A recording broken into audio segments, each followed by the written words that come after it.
guys, welcome to our channel. This is Shreyas the champ. Today I am going to solve this 3 by 3 Rubik's Cube under 2 minutes 12 seconds, which was in the previous video, which I have solved. And today I am going to solve this 3 by 3 Rubik's Cube. Okay, I have shuffled it from everywhere. See this? So I am going to start to solve this Rubik's Cube.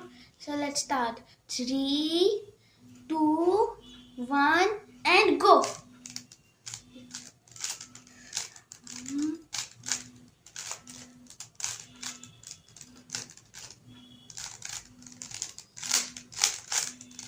And stop. So guys, you can see this. I have solved in only 13 seconds.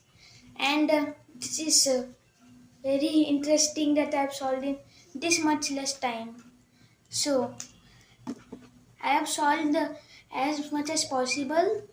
So guys, in next video I will do the patterns of this 3 by 3 Rubik's Cube. Okay, till then, bye.